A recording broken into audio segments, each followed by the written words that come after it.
Hey guys, this is Chris, Tabletop Sports Delaware, and we are bringing to you video 2, part 2 of our History Maker Baseball tutorial. And in this video we will cover the Game Action Booklet version 5.0, which comes with the most recent edition of the game, and for use with all the cards, including the new sets that have been released. Without any further ado, let's open it up and see what's inside. You've got charts. Page 2 and page 3 are going to be your drama charts, which will come up as results. Infield drama, outfield drama, plate drama, and also mini chart base running rules. And we will cover those in a different video. Let me make a note of that. Because that requires a little bit of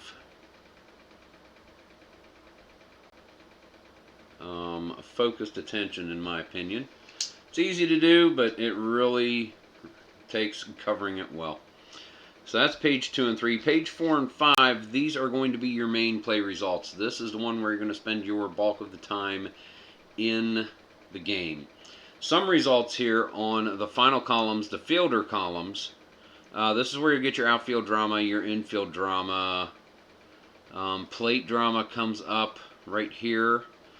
However, there are also some symbols that are covered over here on the side. But the ones I want to draw your attention to now are blue. They're bolded and colored in blue, red, and purple.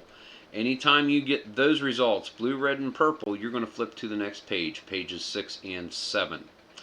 These are your mini chart charts. The blue will take you to baseball right now, which is someone is hot or cold. Your hot pitcher, your cold batter, or vice versa.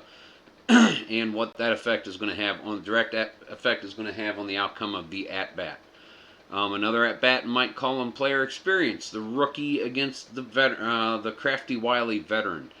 Team chemistry, part of getting a game ready. You decide whether a team is sunny in mood or stormy because we lost. Is there harmony on the team? Yeah, we got this. Or is there dissonance? I wish you would shut the heck up about your contract. Take stuff like that into account. And you've got a micro fence, glove, and scorer chart. The scorer will determine whether or not it was an error or a hit. Micro glove is going to decide whether or not an outfielder can jump above the fence and make the catch. Micro fence chart will take different qualities from the hitter cards into account in order, and roll a 1d6 for all of these, and you will get the result of the play. Then you have your mini event charts. And this is always on a 1-3-5. All these next charts, it's always a 1-3-5. So let's say again you're going to roll. You're not reading them in order or adding them up or anything like that. You're taking the lowest one first. So that's a 1-3-5. It's a black 1. You're going to look on ballpark qualities. If it's a blue 1, you're going to look on the chart indicated by the base runner situation. Base is empty. Runner on first, runner on second, runner on third. First and second, first and third, second and third, base is loaded. If it is a red 1, that is where you're going to get your highlight reels from. And let us say that you roll a red 1 and a black 3. You're going to look at this chart right here, red 1, black 3. If it is indeed a red 1 and a black 5, you would look at this one here. And sometimes it'll call for highlight reel A, B, C, D, and those highlight reels are further back in the book here, all the way to highlight reel X, very rare events. Batter launches clean single, but lead runner called out for interference, stuff like that. Highlight reels Y and Z on the back cover. That is where everything is in the booklet. And as I said, most of what you're going to do is going to come either from this main page, 4 and 5, or if you get red, blue, or purple result, it's going to come from the mini charts right here. Or if you get plate drama, outfield drama, infield drama, the result will come from pages 2 and 3. right here. You're going to spend 99% of your time just in these 6 pages, so you don't have to go far to get the results for the game by and large. How do we read it? Well, you're going to roll 3 dice and the decider die.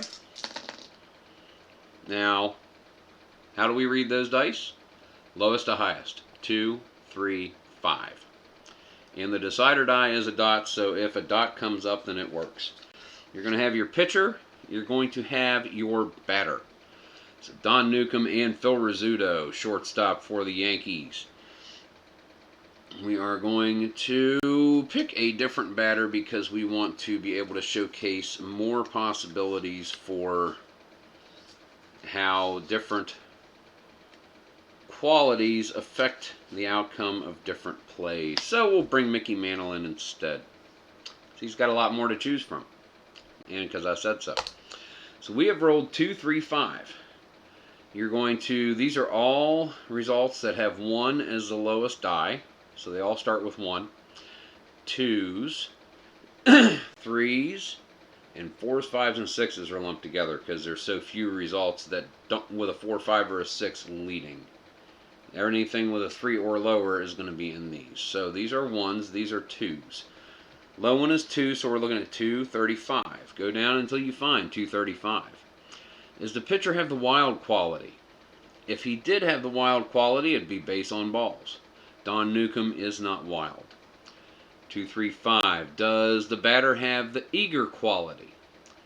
Mickey Mantle has hero, slugger, home run king, patient, and whiffer. He does not have eager. So it's going to be a ground ball to second base. Now you're going to see little symbols here.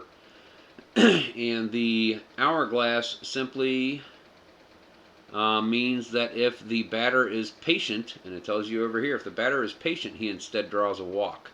Mickey Mantle is patient, so that is not a ground ball out to second. That is a walk for Mickey Mantle.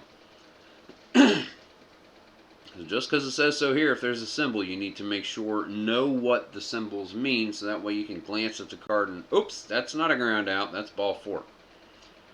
Let us do it again. We want to go through a few examples, show you how to do this. There we have 245, 2, 4, 5. Decider die will, if the dot comes up, it's going to be a no because the dot is not there. 2, 4, 5, no result for the pitcher, go straight to the batter. 2, 4, 5, is the batter a hero? Yes, that's a single to left field. Let's roll the dice again. 2, 3, 4. 2, 3, 4 with the decider die. 2, 3, 4. Are there runners on base? Plate drama. Let's say there is a runner on first for Mickey Mantle, so we've got plate drama. So let's go up here and show you how to do that. When you get any of the drama, you are going to roll 2 dice. You've already rolled the decider die, keep it up there. Roll 2 dice. 1, 5. Now remember, you rolled a 2 as your low. No, plate drama, you're going to go with that. Okay, never mind. You rolled a 1 as your lowest here. Is the catcher gold? This takes the fielding ratings into account. If the catcher was gold, it would say so right there under fielding on his card. However, Campy is not gold. It is blank. So he is a mediocre fielder. Now, if the catcher was gold, pitch in the dirt, but holds on for a ball. Otherwise, in the dirt, past ball, that runner on first is going to advance to second. So anytime that you get plate drama, outfield drama, or infield drama, you're going to come here, roll 2d6, determine the condition. If the condition is met, it's the first part. If it's not met, it's the second part. So that is there. Let's go back to our main play pages 4 and 5. Now let's roll the dice again. Now something else you're going to see here is on each one it's going to give you base running rules for anything with a lead die of a 1, 2, 3, or anything else. It will tell you what happens on ground outs. For 1, it's a double play on ground outs. For 2, it's if the lead die is a 2, it's a fielder's choice. If the lead die is 3, it's fielder's choice. If the lead die is 4, runners advance a base on ground outs. It also gives you runners hold on flyouts. Right here, it gives you all kinds of stuff. Runners advance how many bases with a single or a double. It tells you what happens if there is a runner on third. Here, runners hold on flyouts. Here, active runner on third scores on a flyout. So it's shallow enough, but a fast guy is going to score. Everyone else holds. Here, stoic runner on third base holds on flyouts and others score. So your slow runner is going to hold. Here, runner on third base scores on flyouts. So that's going to be an automatic sack if you're rolling this area right here. So you have base running rules at the bottom of each section as well. Let's do one more here. 166. So we got to move these guys. 166. Is the pitcher a workman or gilded? He is not a workman or gilded. Is the batter a whiffer? Mickey Mantle's a whiffer, but wait, there's a dot, but no dot on the decider die. He is not a whiffer. Ground out to third base. So that is going to be a ground ball to third base for Mickey Mantle. He's out. However, since it is red, we are going to go to the next at bat. We'll say it's Mickey Mantle. But since it's red, we're going to look at the player experience chart right here. And you really just need to roll 2 die. I roll 3, the decider die as well. So that way, if it comes up, I've already got it rolled. So we're going to roll that, and it's 4-5 on the player experience card chart. Prospect batter. Mickey Mantle is neither prospect nor icon. 4-5. Fooled by the pitch, strikeout if he was prospect. Otherwise, hard to field infield grounder, batter out at first. An active running batter would be safe. So if it had been, say, Jackie Robinson, and this had been there, ... he would have been an active runner. He would have been able to leg it out. Mickey Mantle, however, was not able to. One more thing I want to show you. Let's see something. Okay, we're going to roll a 2-4-6 because I want to. Roll magically. Appear dice.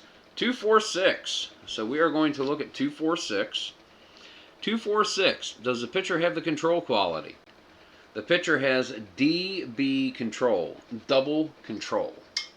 What this means is if this is satisfied, ground out to the pitcher, ground out back to the box, the very next batter is done the exact same way. Ground out back to the box.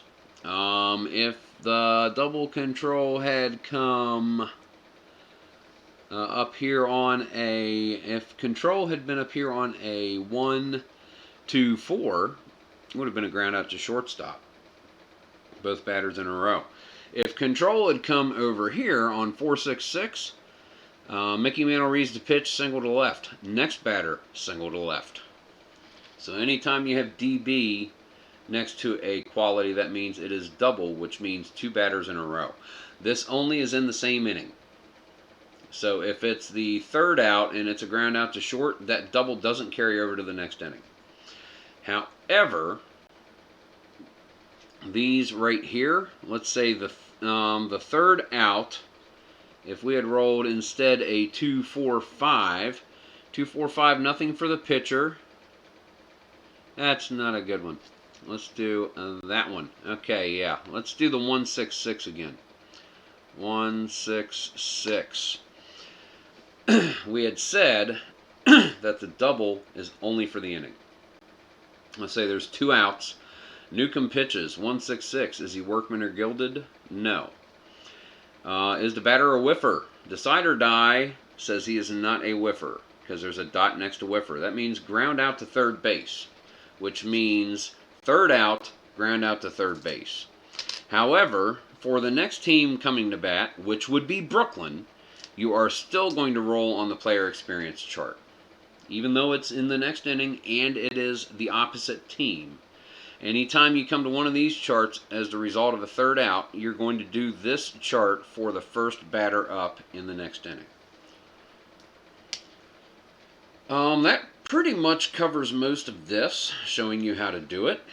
We'll come back for third video, and I'll decide what that's going to be here in just a moment, because I'm kind of rattling these right along. I want to get them uploaded so that way people can watch them and learn how to play the game. Guys, this is Chris, Tabletop Sports Delaware, and I thank you so much for coming and watching this video.